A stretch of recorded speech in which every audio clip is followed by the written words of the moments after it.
हाँ जी students, today we will start our next chapter number 12 Lakhnavi Andaz, जो कि लिखा गया है यशपाल जी के द्वारा।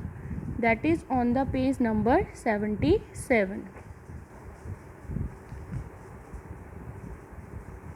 हाँ जी, लखनवी अंदाज, इसके नाम से ही पता चलता है कि इसमें लखनऊ के लोगों के अंदाज के बारे में बताया गया है, जिसमें यशपाल लेखक जो यह बताना चाहते हैं कि जीवन में बनावटीपन से हम अपने जीवन में कुछ भी नहीं कर सकते। जो लोग दिखावा करते हैं वो रियलिटी में अपने जीवन में वैसे नहीं होते जैसा वो होने का दिखावा करते हैं। तो यशपाल है इसके लेखक। यूँ तो यशपाल ने लखनवी अंदाज व्यंग यह साबित करने के लिए लिखा था कि बिना कथ्य के कहानी नहीं लिखी जा सकती, परंतु एक स्वतंत्र रचना के रूप में इस रचना को पढ़ा जा सकता है। लखनवी अंदाज यह एक व्यंग है, जैसा कि हमने 9th क्लास में भी पढ़ा था, जो था उपभोक्तावाद की संस्कृति, जिसमें लोगों पर प्रेमचंद के फटे जूते, जिसमें लोगों के दिखावा करने पर व्यंग किया गया था। वैसे ही इसमें लेखक यशपाल लखनऊ के नवाबों पर व्यंग करने पर ये लिखते हैं कि कैसे उन्हें दिखावा करने की आदत है। इस पाठ में एक घटना बताई गई है कि लेखक ट्रेन में सफ़र कर रहे थे, तो वहाँ उनका सामना एक लखनऊ के नवाब से हुआ। तो उन्हें देखकर उन्हें कैसे लगा कि लखनऊ के नवाब दिखावा करते हैं। स्वतंत्र रचना के रूप में इसे पढ़ा जा सकता है। यशपाल उस पतनशील सामंती वर्ग पर कटाक्ष करते हैं। कटाक्ष करना, व्यंग करना। पतनशील सामंती वर्ग, वह सामंत वर्ग जो पतन के रास्ते पर जा रहा है, जो वास्तविकता से बेखबर, जो रियलिटी से बहुत दूर एक बनावटी जीवन शैली का आदी है। एक डुप्लीकेट जीवन जीने का वो आदी हो गया है और वैसा ही हमेशा अपने जीवन में दिखावा करता है। कहना ना होगा कि आज के समय में भी ऐसी परजीवी संस्कृति को देखा जा सकता है। परजीवी संस्कृति, दूसरों के रीति रिवाज, आज के जीवन में जहाँ दिखावा ही मुख्य रह गया है, लोग अपने जीवन में रियलिटी से बहुत दूर हैं। दिखावा करने के लिए लोग सब कुछ करते हैं। वैसे ही इस पाठ में बताया गया है लखनऊ के नवाब के बारे में। इस पाठ में मुख्य 2 पात्र हैं, एक है खुद लेखक और दूसरे हैं लखनऊ के नवाब। हाँ जी, यह चैप्टर इस मुफस्सिल की पैसेंजर ट्रेन चल पड़ने की उतावली में फुंकार रही थी। जो मुफस्सिल की पैसेंजर ट्रेन होती है जो किसी भी केंद्र के इर्द गिर्द जाती है, मतलब ज़्यादा दूर तक नहीं जाती, शहर के या किसी केंद्र के आसपास जाती है। चल पड़ने की उतावली में फुंकार रही थी, जल्दबाजी में बुला रही थी, सीटी लगा रही थी कि गाड़ी चलने वाली है। आराम से 2nd क्लास में जाने के लिए दाम अधिक लगते हैं। दूर तो जाना नहीं था, भीड़ से बचकर एकांत में नई कहानी के संबंध में सोच सकने और खिड़की से प्राकृतिक दृश्य देख सकने के लिए 2nd क्लास का ही टिकट ले लिया। तो इसमें बताया गया है कि लेखक ने 2nd क्लास के डिब्बे का टिकट क्यों खरीदा। शायद वो गाड़ी में अकेले बैठकर किसी नई कहानी के बारे में सोचना चाहते थे, या फिर खिड़की के बाहर प्राकृतिक दृश्यों को देखकर अपनी किसी कहानी की रचना करने चाहते थे। ये सोचकर उन्होंने 2nd क्लास के डिब्बे का टिकट ले लिया। गाड़ी छूट रही थी। 2nd क्लास के छोटे डिब्बे को खाली समझकर जरा दौड़कर उसमें चढ़ गई। अनुमान के प्रतिकूल डिब्बा निर्जन नहीं था, निर्जन खाली नहीं था। जैसा कि लेखक सोच रहे थे कि डिब्बा खाली होगा, लेकिन डिब्बा खाली नहीं था। वहाँ कौन बैठे थे? वहाँ एक बर्थ मतलब सीट पर लखनऊ की नवाबी नस्ल के एक सफ़ेद पोश सज्जन बड़ी सुविधा से पालथी मारे बैठे थे। लखनऊ के नवाब बड़ी आसानी से चौकड़ी लगाकर बैठे थे। सामने जो ताज़े चीकने खीरे तौलिए पर रखे थे। डिब्बे में हमारे सहसा कूद जाने से सज्जन की आंखों में एकांत चिंतन में विघन का असंतोष दिखाई दिया। अचानक लेखक के आने से उन्होंने ऐसे दिखाया जैसे किसी ने एकांत चिंतन में कि उनके अकेलेपन में किसी ने विघन डाल दिया है, रुकावट डाल दी है। सोचा हो सकता है कि यह भी कहानी के लिए सूझ की चिंता में हो, या खीरे जैसी अपदार्थ वस्तु का शौक करते देखे जाने के संकोच में हो। नवाब साहब ने संगति के लिए उत्साह नहीं दिखाया। हमने भी उनके सामने की बर्थ पर बैठकर आत्मसम्मान में आंखें चुरा ली।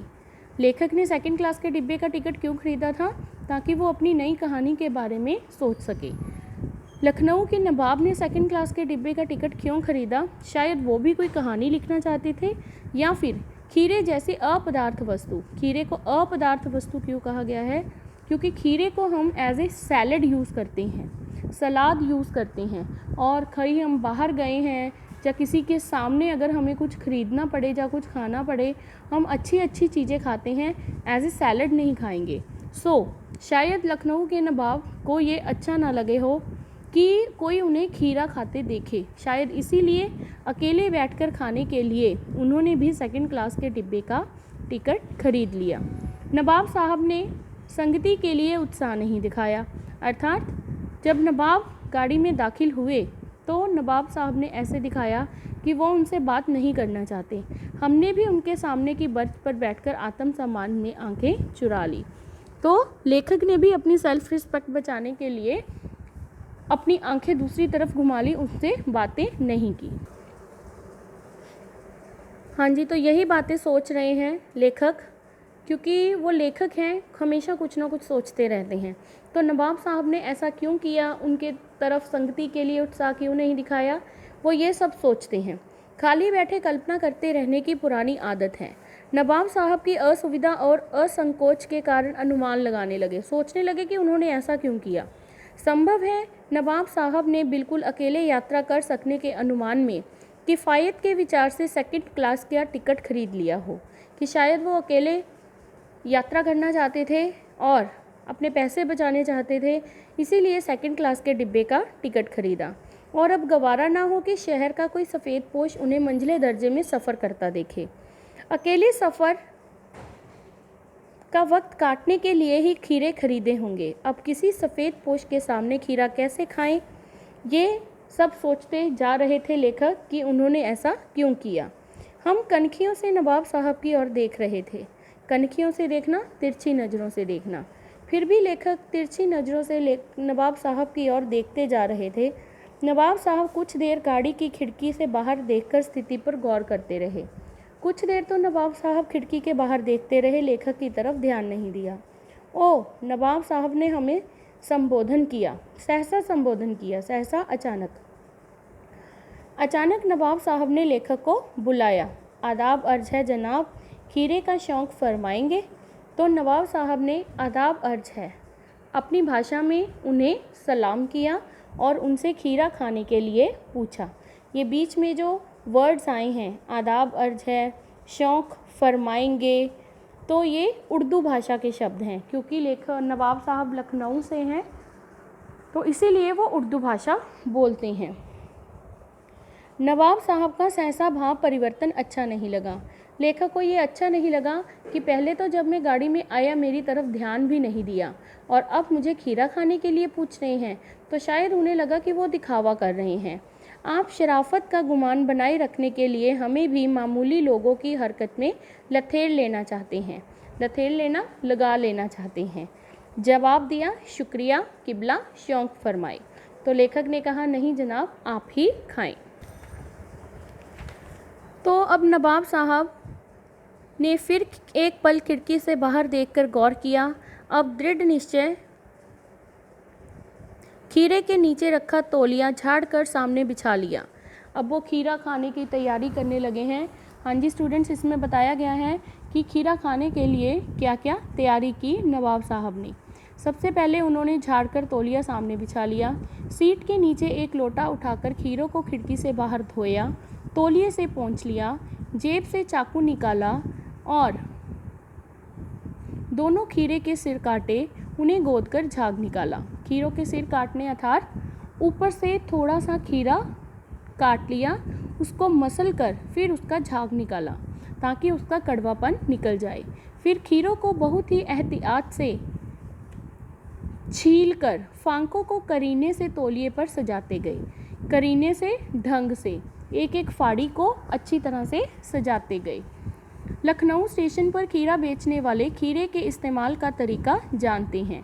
लखनऊ स्टेशन पर स्पेशल खीरा दिया जाता है किस प्रकार?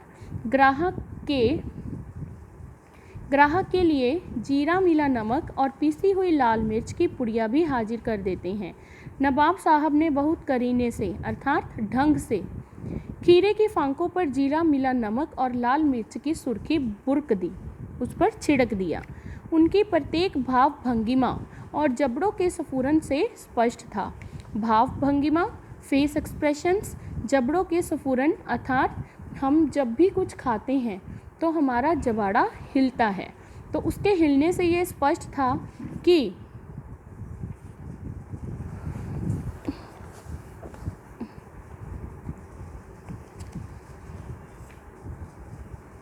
उस प्रक्रिया में उनका मुख खीरे के रसास्वादन की कल्पना से पलावित हो रहा था। पलावित होना, मुंह में पानी आना। खीरे रसीली फांकों को देखकर नवाब साहब खाने के लिए तैयार थे और देखकर लग रहा था कि उनके मुंह में पानी आ रहा है। हम कनखियों से देखकर सोच रहे थे मियाँ रईस बनते हैं, लेकिन लोगों की नज़रों से बच सकने के ख्याल में भी अपनी असलियत पर उतर आए हैं। तो लेखक तिरछी नज़रों से देख ही रहे थे, तो उसे देखकर उन्हें लगा कि अपने आप को बड़ा रईस समझते हैं, अमीर दिखाते हैं और लोगों की नज़रों से बचने के ख्याल से ऐसे खीरा खाने दिखा रहे हैं। नवाब साहब ने फिर एक बार हमारी ओर देख लिया। वल्लाह, शौक़ कीजिए, लखनऊ का बालम खीरा है। नवाब साहब ने फिर से एक बार लेखक को खीरा खाने के लिए कहा। नमक मिर्च छिड़क दिए जाने से ताज़े खीरे की पनियाती फांके, पनियाती रसीली फांके देखकर पानी मुंह में आ रहा था, लेकिन इनकार कर चुके थे। तो नवाब साहब लेखक की आंखों मुंह में पानी जरूर आ रहा था, लेकिन वो पहले मना कर चुके थे, इसीलिए अपना आत्म सम्मान निभाना ही उचित समझा।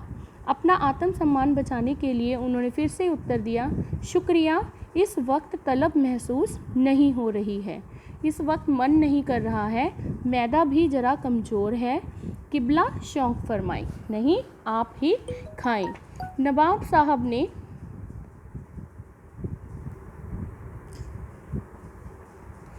साहब ने सतृष्ण ललचाई आँखों से नमक मिर्च के संयोग से चमकती खीरे की फांकों की ओर देखा। खिड़की के बाहर देखकर दीर्घ निश्वास लिया, लंबा सांस लिया। खीरे की एक फांक उठाकर होठों तक ले गए, फांक को सूंघा, स्वाद के आनंद में पलक मूंद ली।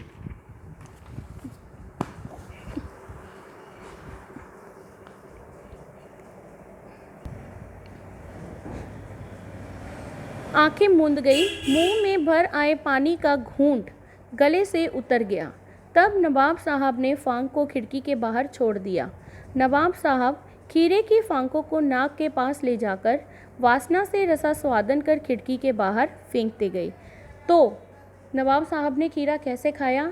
एक एक फांक को उठाते, अपने मुंह तक ले जाते और सूंघ कर खिड़की के बाहर फेंक देते। नवाब साहब ने खीरे की सब फांकों को खिड़की के बाहर फेंककर तौलिए से हाथ और होंठ पोंछ लिए। गर्व से गुलाबी आंखों से हमारी ओर देख लिया, मानो कह रहे हों, यह है ख़ानदानी रईसों का तरीका। उन्होंने ऐसे गर्व से लेखक की तरफ देखा, जहाँ वो दिखाना चाहते थे कि ये है हम अमीरों का तरीका, कि कैसे हम बिना कुछ खाए अपने पेट की संतुष्टि कर सकते हैं। नवाब साहब खीरे की तैयारी के इस्तेमाल से थक कर लेट गए थे। हमें तस्लीम में सिर खम कर लेना पड़ा, तस्लीम में, सम्मान में सिर झुका लेना पड़ा। जब नवाब साहब लेट गए तो लेखक भी अपना चुप करके बैठ गए। ये है ख़ानदानी तहजीब, नफासत और नज़ाकत। हम गौर कर रहे थे खीरा इस्तेमाल करने के इस तरीके को।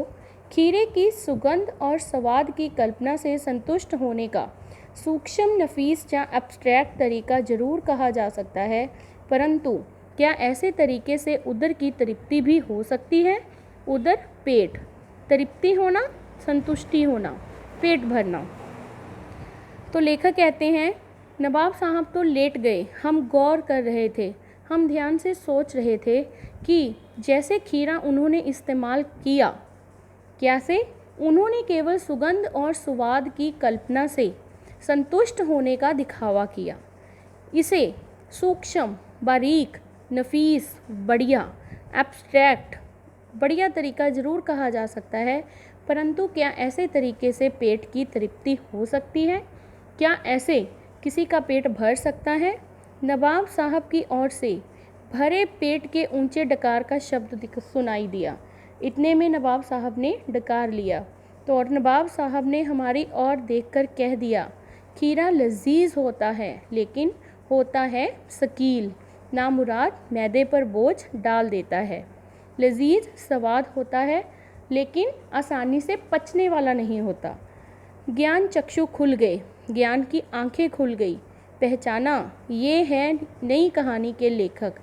खीरे की सुगंध और स्वाद की कल्पना से पेट भर जाने का डकार आ सकता है तो बिना विचार, घटना और पात्रों के लेखक की इच्छा मात्र से नई कहानी क्यों नहीं बन सकती। तो लेखक ये सोचने के लिए विवश हो गए कि अगर बिना कुछ खाए केवल सुगंध और स्वाद से पेट भरने का डकार आ सकता है तो बिना घटना, पात्र और पात्रों के कोई कहानी क्यों नहीं लिखी जा सकती। लेकिन ये सच नहीं है।